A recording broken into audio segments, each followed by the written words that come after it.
The Seagram building was designed by architect Ludwig Mies van der Rohe in collaboration with Philip Johnson. The Seagram is located on 375th Park Avenue, New York City. It was a commission from the Seagram Liquor Company. It takes up 150,918 square feet. It was made in 1954 and took 4 years to complete.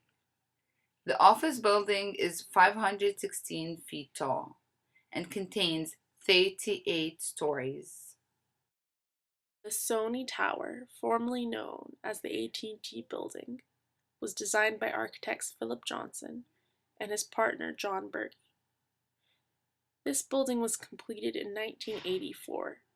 It is a 647-foot tall, 37-story high-rise skyscraper located at 550 Madison Avenue between 55th Street and 55th Street in the New York City borough of Manhattan.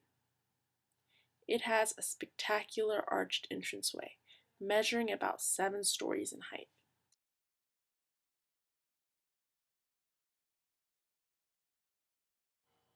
With the Seagram building, we strive to create a new architectural language that could be used to represent the new era of technology and production.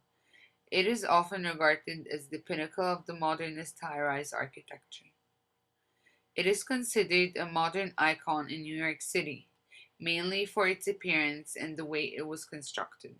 Typical of modernism, Mies thinks that the structural elements, when made visible, can supplement for decoration while still keeping functional utility.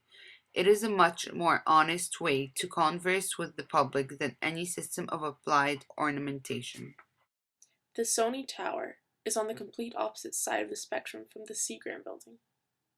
It contains strong authoritative classical references. It is considered a postmodern building, and the city is unquestionably better off for AT&T's investment, for it breaks the monotony of the modern skyscraper in New York City. It became immediately controversial for its ornamental top. The effect the building had on the public at large has been described as legitimizing the postmodern architecture movement on a world stage. Carter Wiseman describes the building as a unique fusion of aesthetic rebellion and corporate commerce. Less architecture than it was logo, less a work of art than hood ornament. It was not the first building of its time to base its style on historical allusion. What defines the Sony building as such a postmodern building is its mixtures of styles. It has a modernistic body standing on classical feet and sports a large and variously defined ornament as a head. There is a referential bond with the grand New York skyscraper architecture, exemplified by the Empire State and Chrysler buildings, which flourished before the emptiness of the Messiah box. With these ornamental additions, the building challenged modern designs, and it was, if anything, a commercially well-timed reaction against Mies and modernism in its products, such as the Seagram building. In contrast to the Sony Tower, the Seagram building contains a bronze curtain wall with external H-shaped mullions. The plan of the building is based on an 8.5-meter grid, typical of Messiaen accuracy. The architect chose to set the tower back from the property line to create an open plaza. The plaza also created a nice entry into the building, providing the threshold that linked the city with the skyscraper.